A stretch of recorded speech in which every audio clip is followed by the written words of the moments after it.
apresentamos uma explicação detalhada sobre o versículo 4 de Gênesis, capítulo 2. Fique conosco até o final do vídeo e cresça no conhecimento bíblico. Gênesis capítulo 2, versículo 4 diz: Estas são as origens dos céus e da terra, quando foram criados, no dia em que o Senhor Deus fez a terra e os céus.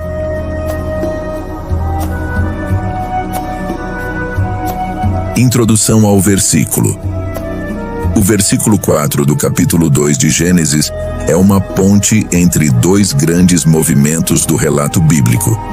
Ele marca a transição entre a descrição geral da criação, apresentada no capítulo 1, e a descrição mais específica e detalhada da formação do homem e do ambiente em que ele foi colocado, o Jardim do Éden. Enquanto Gênesis capítulo 1 apresenta Deus como o Criador de todas as coisas, revelando sua majestade e poder, Gênesis capítulo 2 começa a revelar o caráter pessoal, relacional e cuidadoso do Senhor com sua criação. A expressão "estas são as origens dos céus e da terra" serve como uma espécie de introdução para o restante do capítulo 2, que explica de forma mais íntima como o Senhor Deus criou e se relacionou com o ser humano. É importante compreender que o livro de Gênesis é estruturado em seções conhecidas como Toledot, uma palavra hebraica que significa gerações, origens ou histórias. Cada vez que a expressão "estas são as gerações de" aparece, ela marca o início de uma nova seção narrativa, indicando uma mudança de foco. Aqui, portanto, temos a primeira dessas seções. Estas são as origens dos céus e da terra, que introduz a história da criação sob o cuidado do Senhor Deus.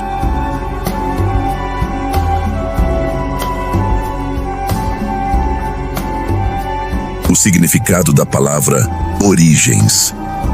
A palavra origens, traduzida do hebraico Toledot, significa literalmente gerações ou descendências.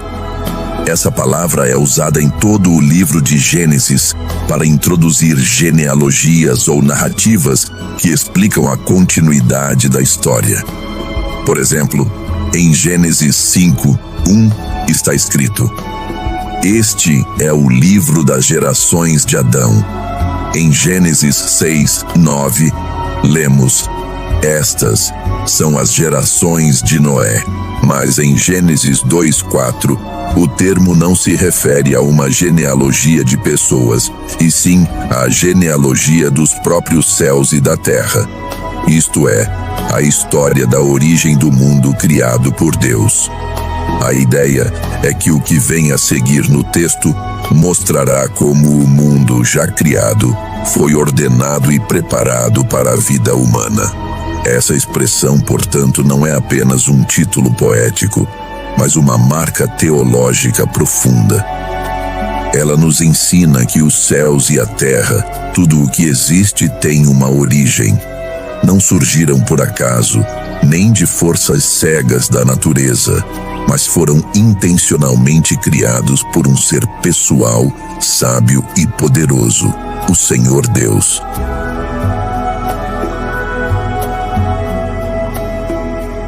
Quando foram criados, a obra completa e perfeita. A frase "quando foram criados" aponta para o fato de que a criação já estava concluída. Isso nos remete diretamente ao que foi dito em Gênesis 2:1-2. Assim os céus, a terra e todo o seu exército foram acabados. E havendo Deus acabado no dia 7º a obra que fizera, descansou no 7º dia de toda a sua obra que tinha feito. Essas palavras indicam que a criação chegou à sua perfeição e ao seu propósito. Deus não apenas iniciou um processo criativo, Ele o completou. Tudo o que existe foi planejado e executado de acordo com sua vontade. A criação não é um produto do acaso, mas o resultado de um desígnio divino. Cada detalhe, desde as estrelas nos céus até as pequenas sementes na terra, reflete a sabedoria do Criador. Em Salmos 19:1 está escrito: os céus declaram a glória de Deus, e o firmamento anuncia a obra das suas mãos. Assim, quando Gênesis 2:4 fala do momento em que foram criados, ele não está apenas informando uma data ou fato histórico, mas proclamando a grandiosidade e o propósito da criação divina.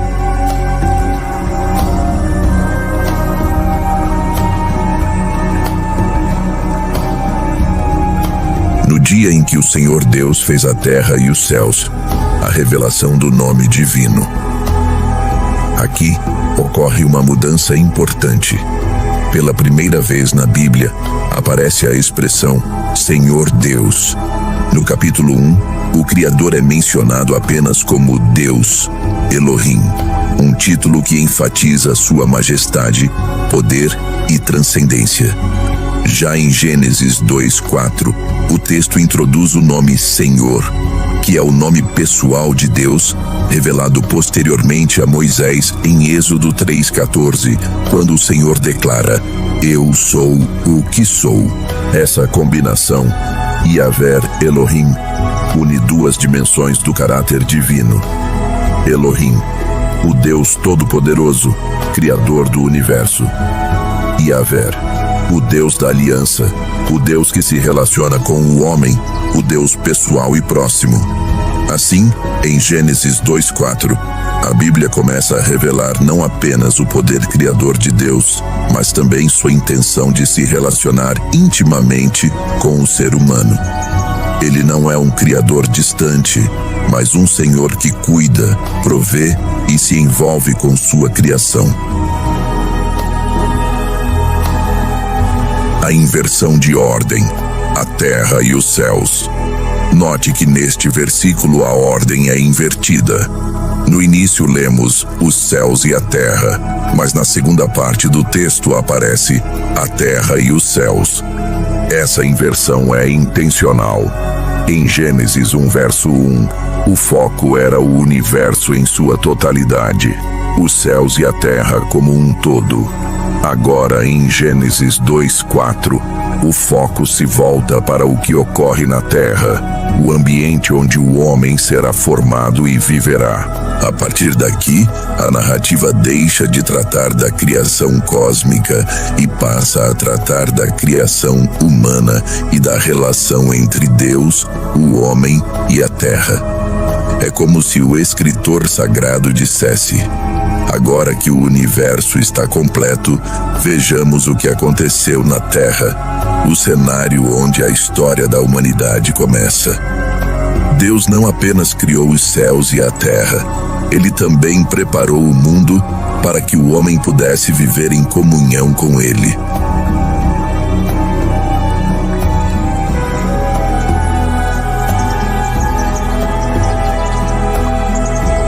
A presença divina e o propósito da criação. O versículo 4 também nos revela que a criação não é apenas um ato de poder, mas também um ato de amor e propósito. Cada parte do universo foi criada para refletir a glória do Criador e para sustentar a vida humana. Deus não criou por necessidade, mas por vontade. Ele desejou compartilhar sua bondade e permitir que o homem experimentasse sua presença em um mundo perfeito. Em Isaías 45:18, o Senhor declara: porque assim diz o Senhor que criou os céus, o Deus que formou a terra e a fez. Ele a estabeleceu, não a criou vazia, mas a formou para que fosse habitada. Ou seja, o propósito da criação sempre foi vida e comunhão. Em Gênesis capítulo 2, veremos que o homem será colocado em um jardim cuidadosamente preparado, o Jardim do Éden, onde a presença de Deus seria constante. A intenção divina sempre foi essa: que o ser humano vivesse em paz, propósito e harmonia com o Criador.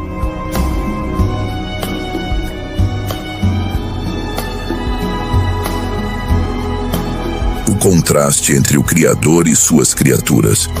Ao mencionar que o Senhor Deus fez a terra e os céus, o texto bíblico também reforça o contraste entre o Criador e sua criação. Deus é eterno, autoexistente e independente. Já os céus e a terra são criados, limitados e dependentes. Essa distinção é essencial para entender a fé bíblica. Deus está acima de tudo, mas escolhe habitar com sua criação. Ele é o Deus que governa as galáxias e, ao mesmo tempo, cuida do coração do homem. O salmista expressa essa verdade em Salmos 8, 3-4. Quando vejo os teus céus, obra dos teus dedos, a lua e as estrelas que preparaste, que é o homem mortal para que te lembres dele, e o filho do homem para que o visites. Mesmo sendo o Criador de tudo, Deus olha para o homem com amor e misericórdia. Isso nos mostra que o propósito da criação não era apenas exibir poder, mas estabelecer um relacionamento de amor.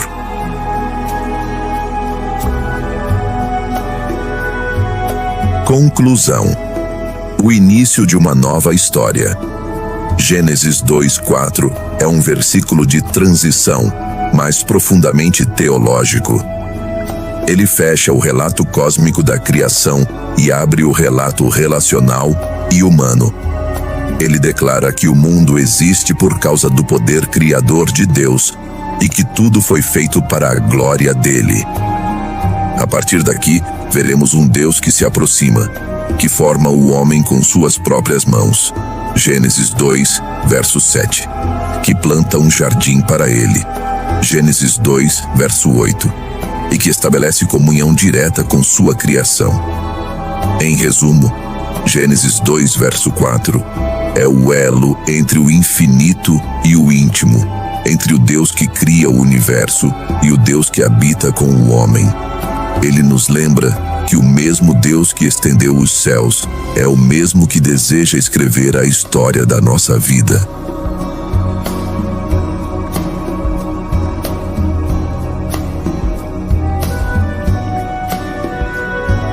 Criador que deseja habitar em teu coração.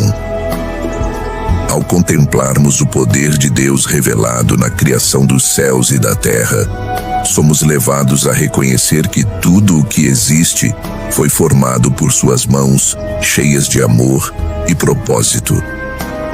Cada detalhe da natureza, cada batimento de nossos corações, testemunha que há um Criador que não apenas fez o universo, mas deseja ter comunhão com suas criaturas. O mesmo Deus que ordenou a existência dos céus e da terra é aquele que deseja restaurar o teu interior e dar-te uma nova vida. O pecado afastou o homem do Criador, mas o amor de Deus o trouxe de volta através de Jesus Cristo, o Salvador. Hoje ele te chama para um novo começo, assim como fez no princípio. Entregue o teu coração a Cristo. Permita que Ele faça nova toda a tua vida e experimentarás a verdadeira paz que só existe em quem é reconciliado com o Criador. Aceita hoje a Jesus Cristo como teu Senhor e Salvador e deixa o Espírito de Deus criar em ti um novo tempo dentro da tua alma.